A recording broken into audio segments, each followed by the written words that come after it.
there was a reason why it was brought to me, apart from putting out the work into, an artistic milieu and environment where they were celebrating Julian of Norwich. And it took me to Norwich, which I'd never been to before. Beautiful city. And they've got a part wall, not quite as complete as ours, but lots of heritage and buildings there. Yes, beautiful, beautiful city. And the Norwich Cathedral is exquisite. Oh, and it has a resident cat, which Really? which I made friends with. It was there when we went there, and it lies on the choir stalls. It was fantastic.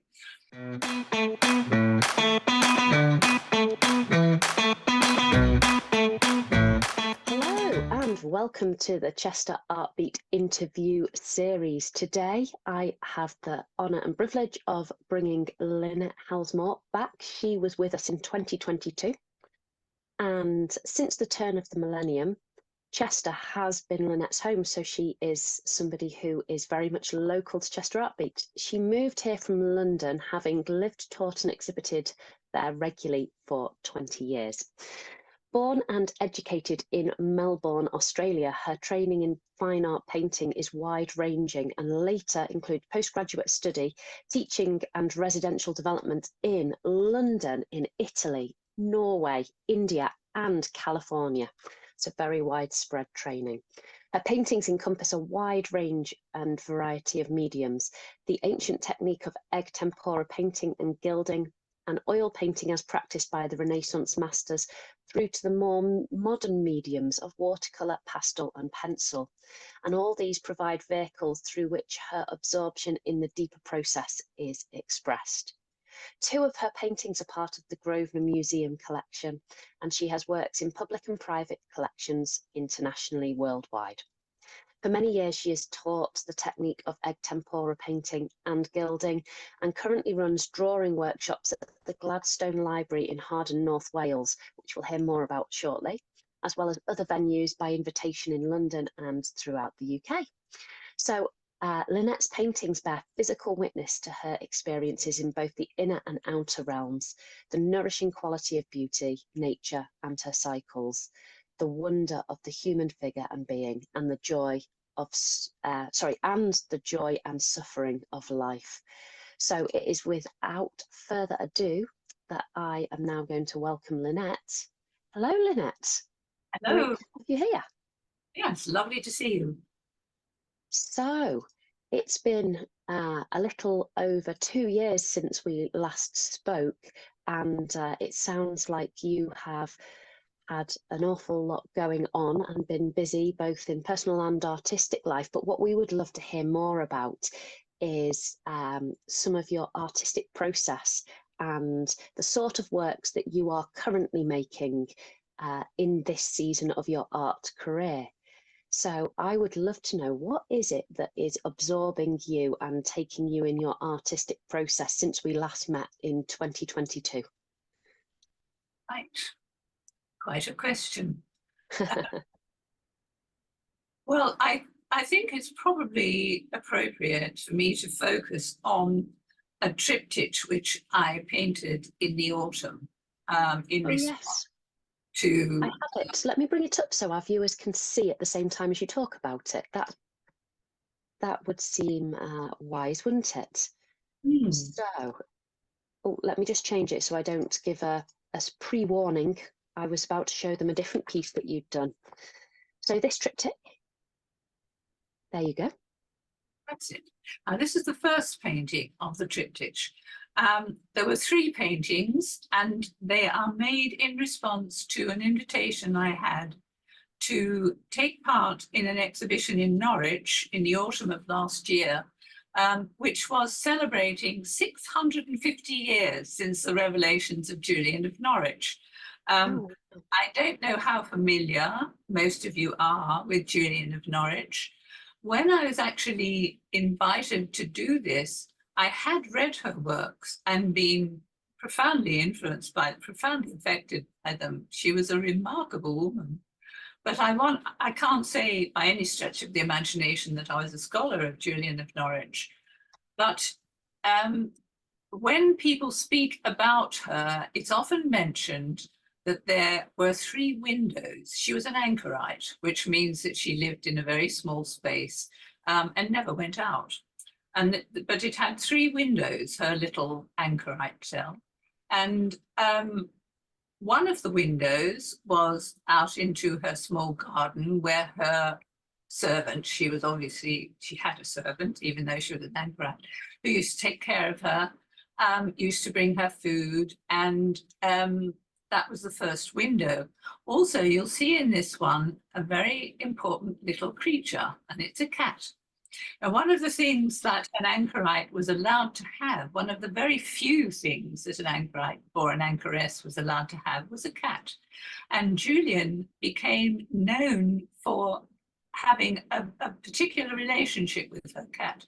And a lot of the icons that were painted about her included this cat, and it was always a tabby.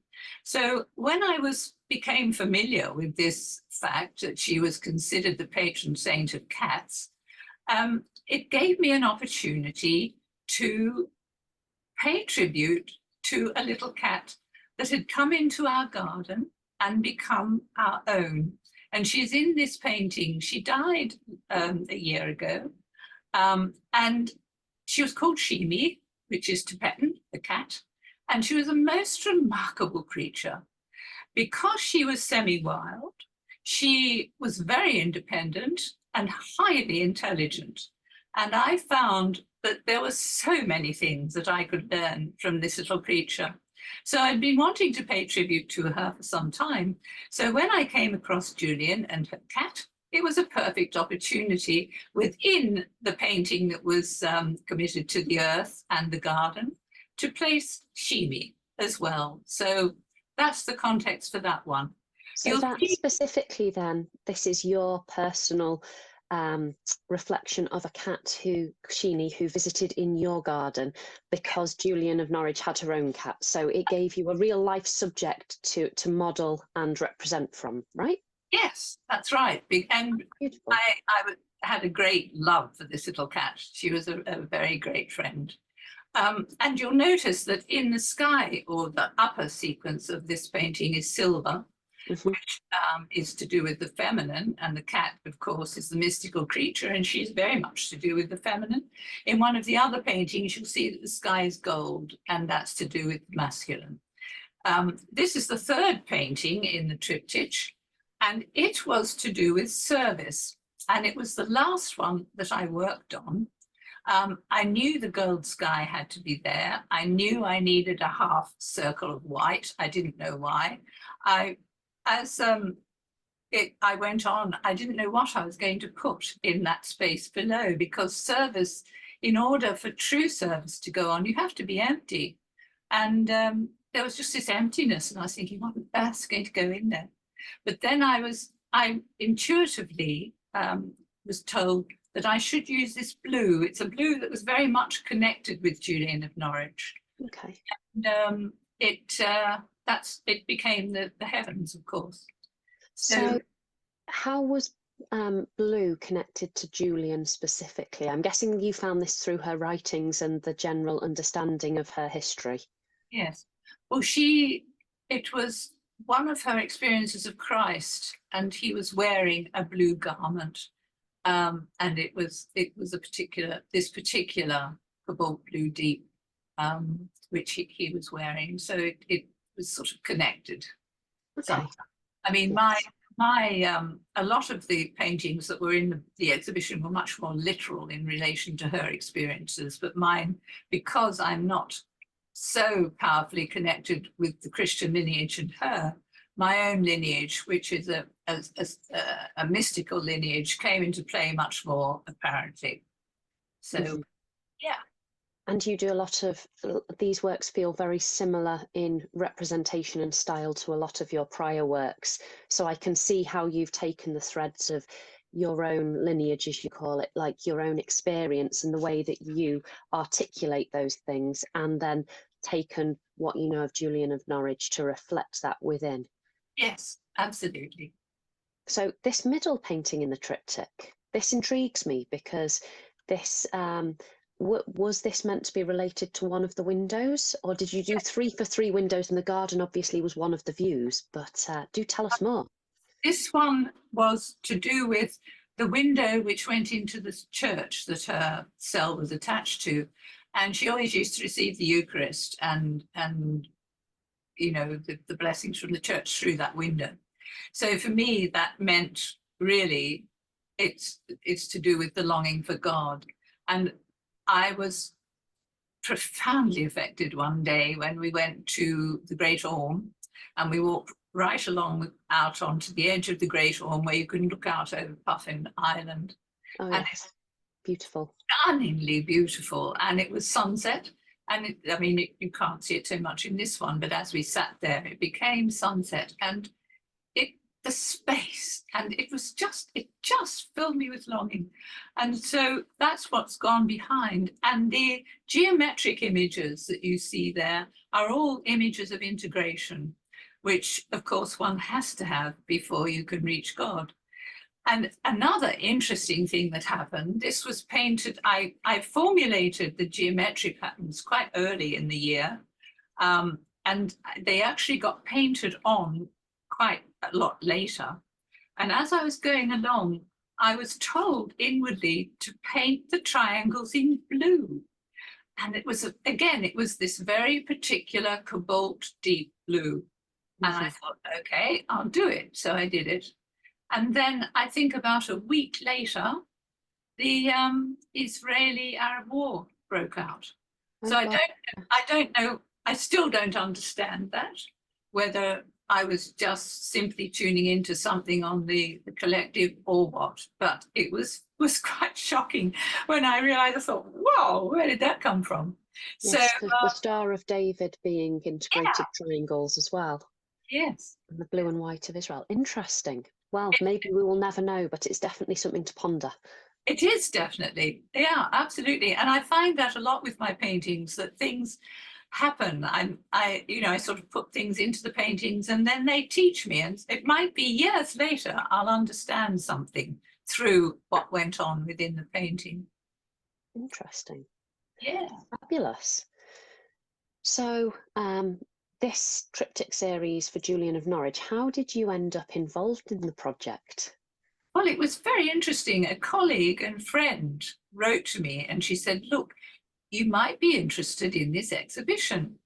And as I say, I'm not particularly connected with the Christian tradition. I am connected with the mystical tradition, which Julian of Norwich was. She was a Christian mystic. But something inside me said, right, you've got to do this. And I thought, oh, let's see what this is all about.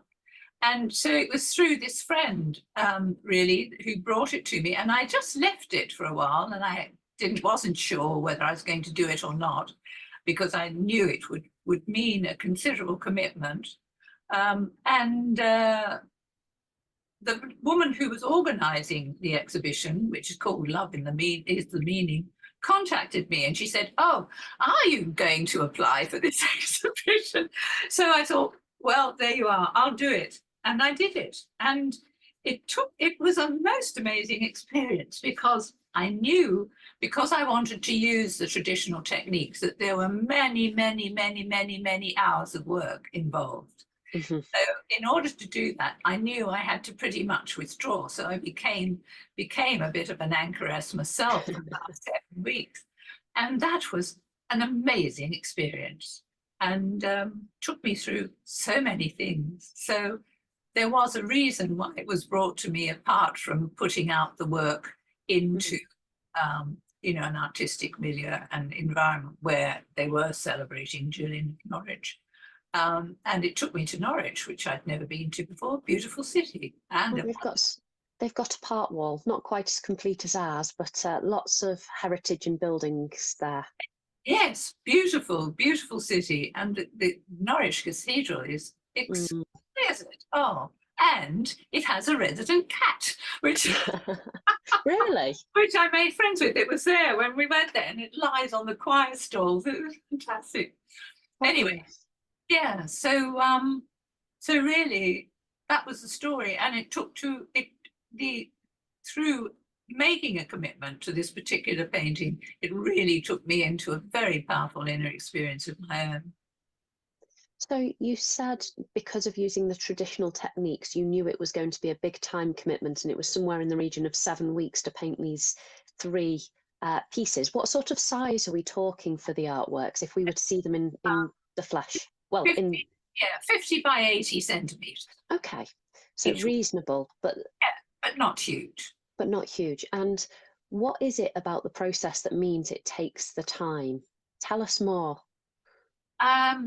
Well, I mean, which processes did you use to begin with would be a good start. Yeah, well, the process that I used were tempera painting, egg tempera underpainting, but of course metal has to be applied weeks ahead because that has to dry out properly before you can paint on it or do anything with it. And also, of course, the silver has to be varnished to stop it tarnishing.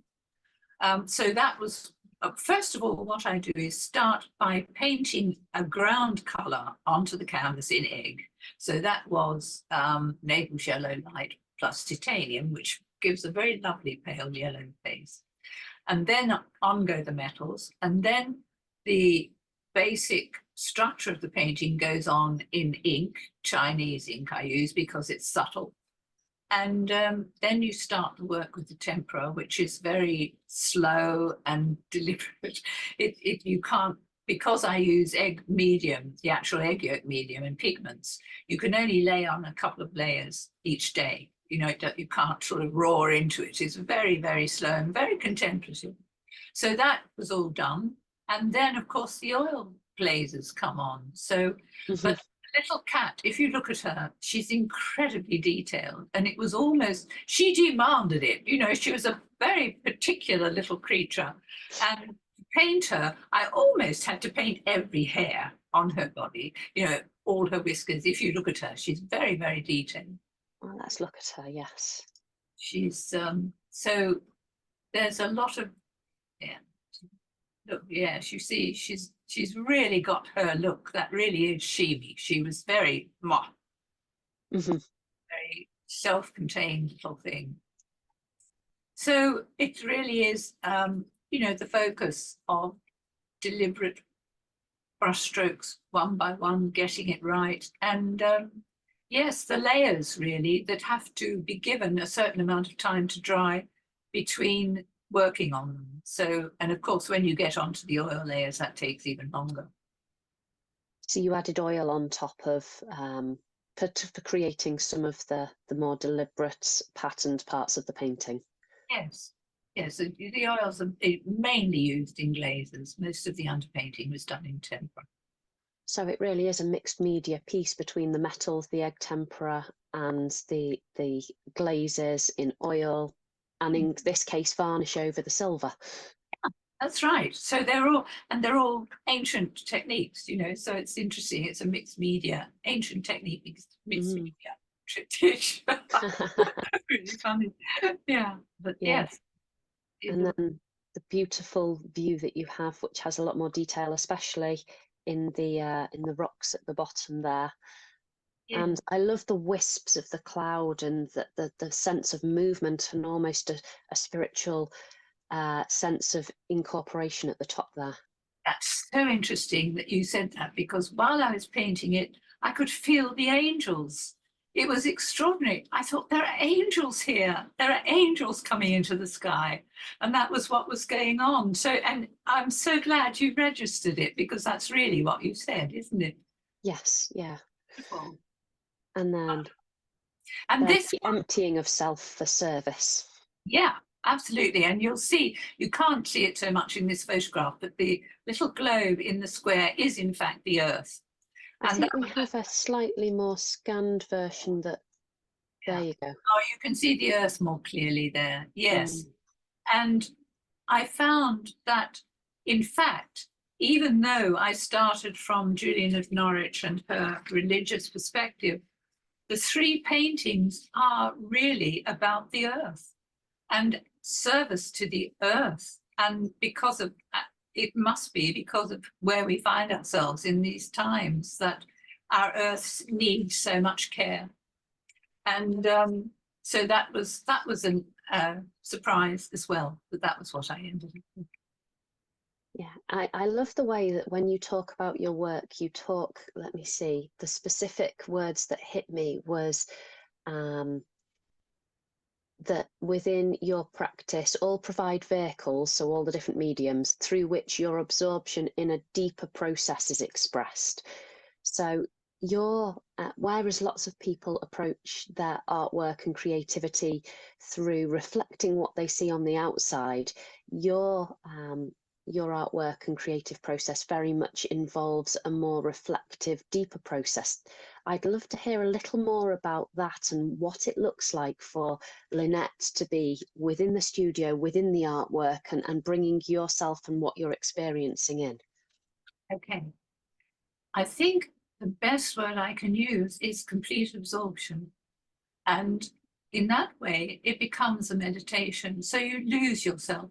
You completely lose yourself in the work. And that's why I say, I was told to do this, or I had to do this. I don't know why I paint half of the things, and I don't know why I'm putting half of the things into the picture. But they come from an inner flow and an inner connection. And that is what is of most importance in my work, I think. I mean, of course, the technique is important. You can't do the inner flow if you haven't got any technique, because you'll stop by that all the time. But I have had a long training in that, and I've taught it and everything. So the technique is not a problem. So I just use what's appropriate to what needs to be expressed from within. The technique is their second nature, so you can autopilot the technique almost while you're reflecting what, yeah. That's right. Yeah, and just use what does what I need it to do. Which I think is interesting, because I know you do teach workshops. One of your upcoming, I have just here, let me pop this up for everybody to see. We have drawing from the eye of the heart. Yes. And so yeah, go on, sorry. I was going to say, so one of the things that you mention in this is that the secret to true creativity is inner attention without desire or expectation, requires us to go into the silence and darkness within and draw what we find there. So this is some of that process that you're helping people to engage in, is it?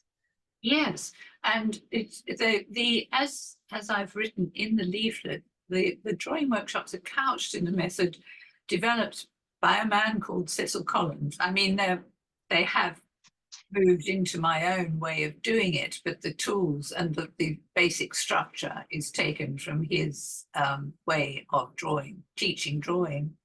And yes, it's a highly structured situation, which is most unexpected. And I thought it was going to be worth mentioning the different ways that the two things I teach, the egg tempera painting and gilding, which I'm not teaching at the moment, but which I will start again probably in the autumn, is a very ancient, deliberate, step-by-step, contemplative process, whereas the drawing is much more to do with shattering and breaking through inner resistances through the process of the drawing. It's a highly structured situation where people often have to work terribly fast, but it creates, yes, a situation that breaks things up for them so that they can reach more deeply towards their creative center. So the two ways of teaching are very different, but work towards the same thing in the end. Interesting. And this workshop specifically is in November and is broken into 4 drawing sessions. The morning sessions 10:30 till 1, and then the afternoon sessions 2 till 4:30 on both days, the Saturday and the Sunday, and that's at Gladstone Library. So local for any of you Chesterites who wish to pop over to Harden, just over in Gladstone's Library, which is a fabulous old building with much going on. Yeah, it's lovely, lovely place to work. So, Lynette, is there anything that you think would benefit those who are viewing and listening to this interview? Any words of wisdom you have? It could be about life, the artistic process, your journey as an artist, whatever you so choose.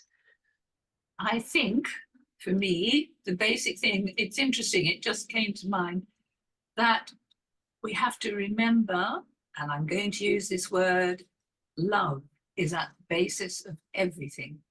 And if your work involves love and your heart, then that keep going.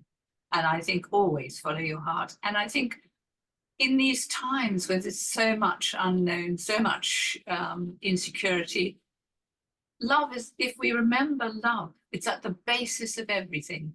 It's at the core of everything. Everything exists because of love. So I think that's the main thing I can offer. So engage and find that place of love so that as you're working, that comes through. Absolutely. However it happens for you, it happens in different ways for everyone. Mm-hmm. Yes, that's the joy of artistic expression, isn't it? That we all experience the world slightly differently. And for those who wish to find out more about you, the other place that they can go, I have here also your website. So there are some additional works over here in the gallery, a slideshow of them so you can engage with some of them, all with that unique style and way of bringing the inner world to us, where we can see it, some small, some large, and some contact information and background exhibitions, and there's classes there. So if you wish to find out any more, that is lynnethehowellsmoore.co.uk, but her information is also over on the Chester Artbeat website under the artist section. So it's been great to have you, Lynette. Thank you so much for talking with us again. And on the Chester Artbeat, 5th to the 7th of July, I believe you're back in the cathedral? Yes, the chapter house. I love it. Yes, well, it's rather fitting to old styles of ways of working in such a fabulously old building with many old artworks in it itself. Gorgeous. Okay, well, thank you very much. It's been very lovely to speak to you. Fabulous. And we will be continuing to pop these episodes out. Find us and follow us on the Chester Artbeat socials, which are the Facebook account, the Instagram. We also have Twitter, sorry, X. We're now X, aren't we? We're not Twitter anymore, but the new YouTube channel. And we will see you soon for Chester Artbeat. Take care.